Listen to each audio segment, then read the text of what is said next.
NBA coach turns into liberal snowflake with sick attempt at trashing Trump as the NFL wraps up a 2017 season marred by endless controversy over millionaire players lacking the grade school courtesy to respect their country's national anthem. Americans might have thought they were going to get a break from stars in the world of sports pontificating about politics.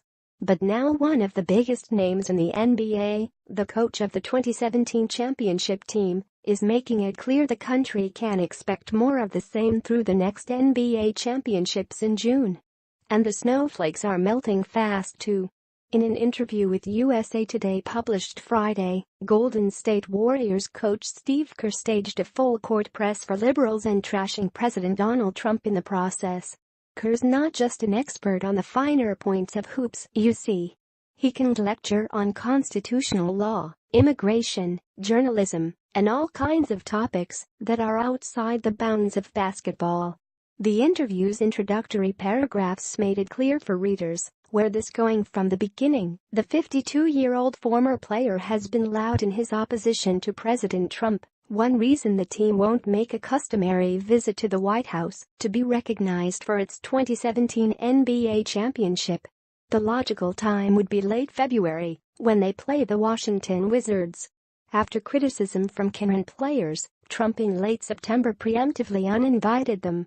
Okay, so Kerr doesn't like Trump, nothing new about that. In an interview with a Sports Illustrated writer in May, he called the president a blowhard who's ill-suited to hold the office. But now he's seeing an assault on our institutions and on our core values as a country as a result of the Trump administration. He cited a column published in mid-December in USA Today by former Deputy Attorney General Sally Yates, the woman who was fired from her job at the Justice Department in January for ordering underlings not to defend Trump's first travel ban on immigrants from terror-prone countries. She tweeted the preamble to the Constitution, which really sums up our country. And all those things are kind of under attack right now.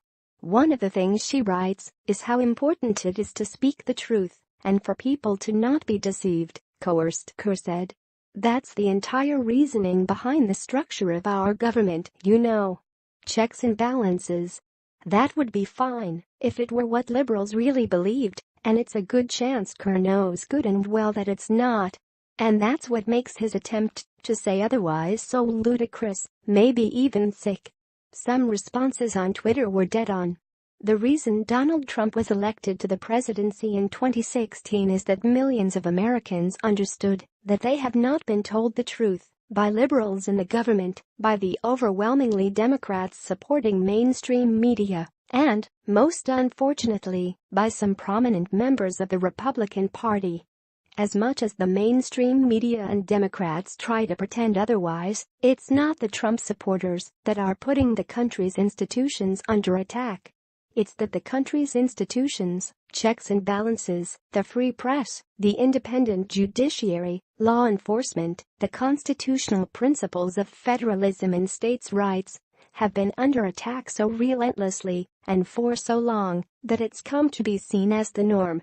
What the Trump victory in 2016 accomplished was a reminder that ordinary Americans, who care about the freedom the country was built on, are capable of resisting the statism boosted by the neo-fascists of the New Left and their increasing power in the Democrat Party.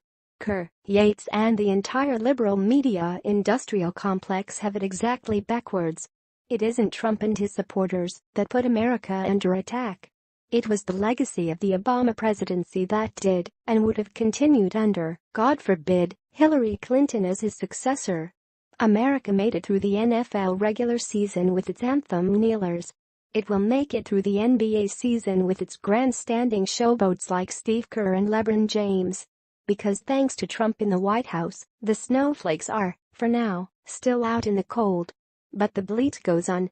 Share this on Facebook and Twitter to let everyone know what they can expect from the NBA as the season heats up.